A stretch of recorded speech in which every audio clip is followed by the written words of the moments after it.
After putting together their roughest offensive game of the entire season in Game 4, the Thunder came storming back in Game 5 and completely swung the Western Conference Finals back in their direction. The difference came down to one thing again: adjustments. OKC spotted the cracks in San Antonio's game plan, attacked those weak spots over and over, and suddenly the whole series shifted again. But to really understand how the Thunder answered back, you first gotta look at what made the Spurs so dangerous in Game 4. San Antonio changed things up by stopping those aggressive double teams on Shai. Instead of instantly trapping him, they let him begin his drive first, then had the nearest help defender quickly stunt toward the ball before snapping back out to the three-point line. The whole idea was simple but super effective. They wanted to crowd Shai's driving lanes, make every move uncomfortable, and still avoid leaving shooters wide open. And honestly, it worked almost perfectly. OKC's role players got iced out of the offense, while Victor Wembanyama stayed parked near the rim like a giant safety net. That forced Shai into taking tougher jumpers instead of attacking downhill freely. The only time the Spurs really sent two defenders at Shai was when he attacked from an empty side of the floor. That's when Wemby would step up hard, cut off the baseline, and force the ball out of Shai's hands. We've seen this all series long. Every time Shai tried to isolate and turn the corner, Wemby was waiting there to shut the door fast. Then the Spurs would rotate up the floor perfectly, covering the perimeter and making sure OKC couldn't get easy catch-and-shoot looks. For most of this matchup, the Thunder actually moved away from those empty side actions. But once they realized it was the only reliable way to force extra defensive attention, they leaned heavily into it during Game 5. Right away, Shai started hunting the baseline on nearly every possession. The second Wemby committed to stopping him, Shai instantly kicked the ball out and forced San Antonio's defense into scramble mode. And once a defense starts rotating, things can fall apart quick. The ball started flying around faster than the Spurs could recover, and suddenly guys like Cason Wallace were getting clean looks from the corner. That was the real mission for OKC: drag Wemby into the action instead of letting him sit back and roam around protecting everything. Back in Game 4, the Thunder tried attacking with middle pick-and-roll sets after clearing both wings. But that setup actually played into Wemby's strengths. He could sit in a high-drop coverage, slide with Shai, use that massive length, and still stay close enough to Isaiah Hartenstein rolling toward the rim. Everything stayed right in front of him, which made life easier for San Antonio's defense. Game 5 was a completely different story though. OKC wanted Wemby isolated and stretched out on an island. That meant clearing one side of the court completely and letting Shai come off the screen with a full runway toward the baseline. Once that space opened up, Shai had way more freedom to cook. He created the angle, stopped on a dime, and buried a smooth jumper while making Victor bend and recover awkwardly trying to contest. Then came another nasty example in the third quarter.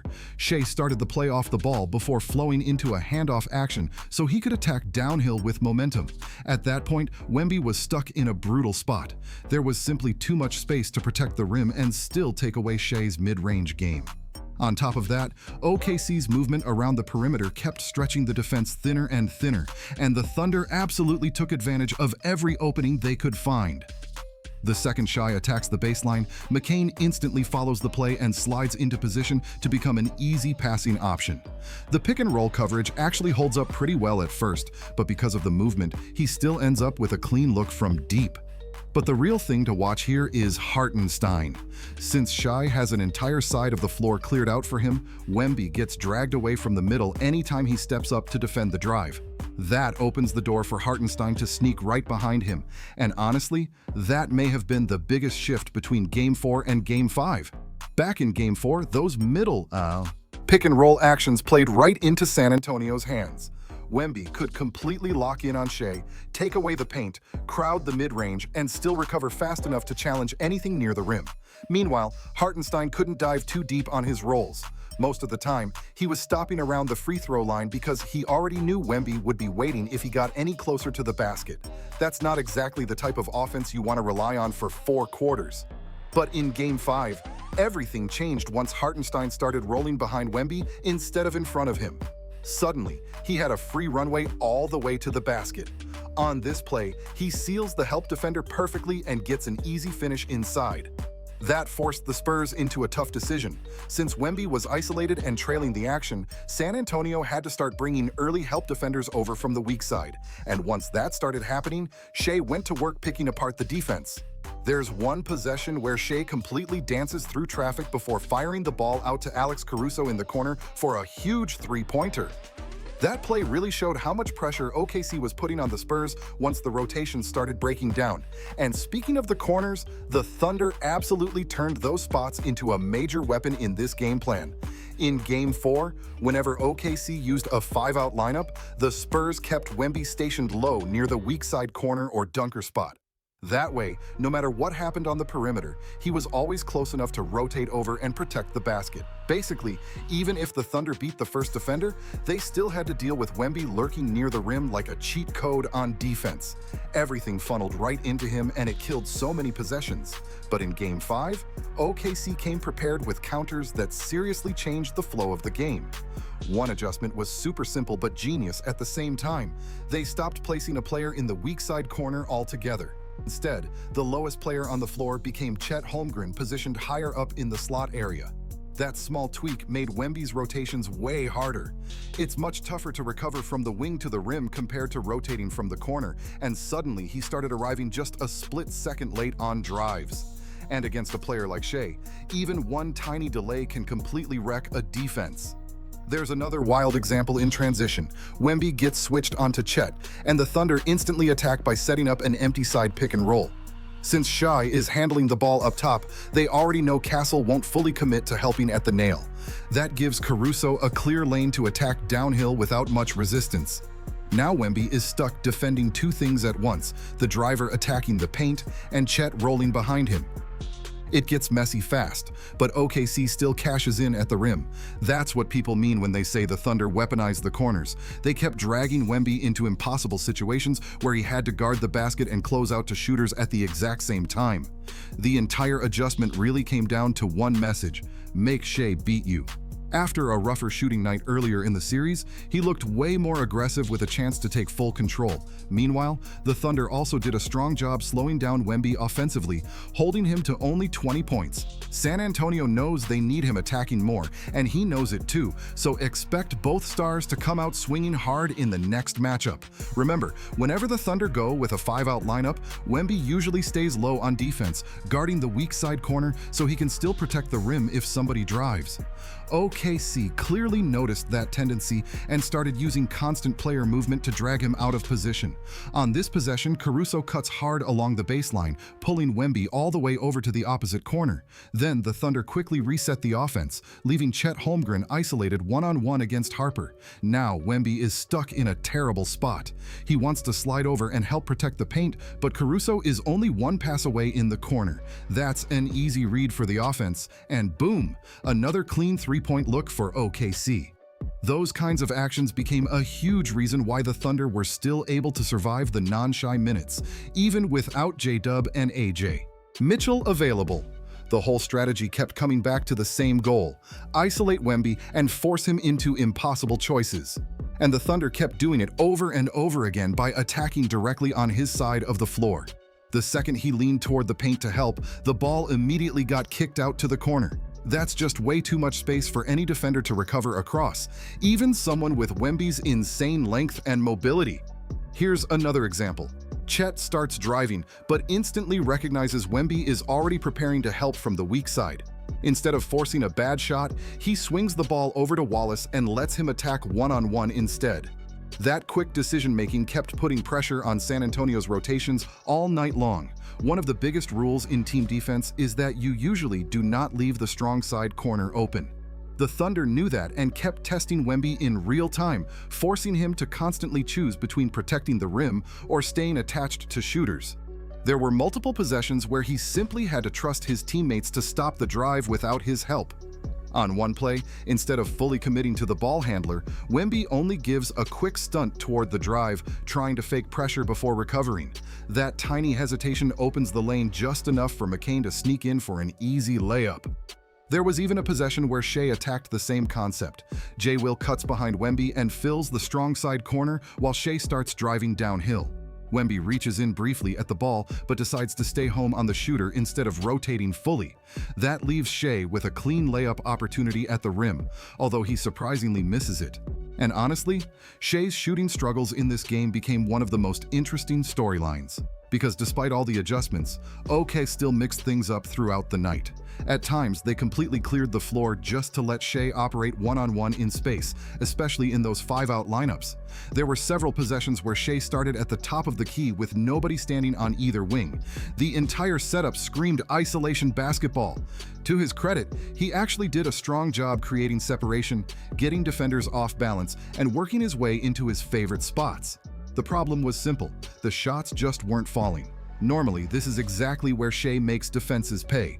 Those mid-range pull-ups are usually automatic for him, but in Game 5, he shot only 4 for 13 from mid-range, around 31%, and most of those were the exact looks he normally lives off. Creating space with his handle, bumping defenders backward, then rising up smoothly for the jumper. They just kept rattling out instead of dropping. And honestly, that could be a scary sign for San Antonio moving forward, because the Spurs still haven't really found a way to take those shots away completely without fully committing 2 defenders to the ball. If those same looks start falling again, the pressure on their defense is going to explode fast. So just imagine what this Thunder offense looks like if Shai suddenly catches fire, because almost everything else already worked perfectly for OKC in Game 5. They figured out how to drag Wemby away from the basket, attacked the paint nonstop, forced extra defenders onto the ball, and then made the exact right passes every single time to throw San Antonio's defense into chaos. And on top of all that, they simply could not miss from deep. As a team, the Thunder knocked down 14 of 32 threes, shooting 44% from beyond the arc. Some people will say that kind of shooting probably won't happen again, but honestly, the bigger story is the quality of those shots.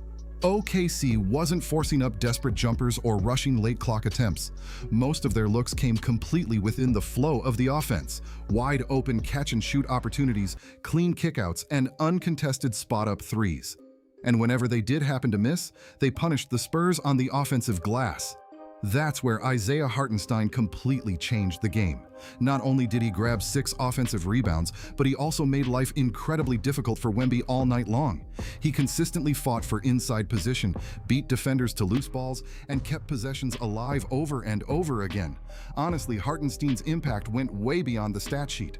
Between his screening, rebounding, interior toughness, and defensive work, he may have been the real MVP of this game. It definitely wasn't random that OKC outscored San Antonio by 24 points during his minutes on the floor. Still, this win was really about the entire Thunder squad executing together. Their spacing looked sharp, the ball movement stayed crisp, and everybody seemed locked into making the extra pass. They picked apart the Spurs' defense possession after possession, and for the first time in this entire series, they actually won the minutes when Wemby was on the floor. That's a massive shift considering Wemby had posted a positive net rating in every one of the first 4 games. In Game 5, though, he finished as a -8, and that says a lot about how much OKC adjusted and evolved throughout this matchup. Through the first 2 playoff rounds, the Spurs had absolutely suffocated opponents whenever Wemby was on the court. Teams were scoring under 100 points per 100 possessions against them, which was around 13 points better than league average. And honestly, you could see that dominance right away in Game 1. The Thunder looked completely stuck offensively at times. Then OKC slowly started finding answers in Games 2 and 3, making subtle adjustments and opening up better looks. But in Game 4, San Antonio slammed the door shut again with one of the nastiest defensive performances you'll ever see in a playoff game. They disrupted everything, crowded every drive, and completely controlled the pace. That's why the Thunder's response in Game 5 was so impressive. They answered an elite defensive clinic with an offensive explosion of their own. This team just keeps adapting no matter what gets thrown at them. A lot of that starts with Shai.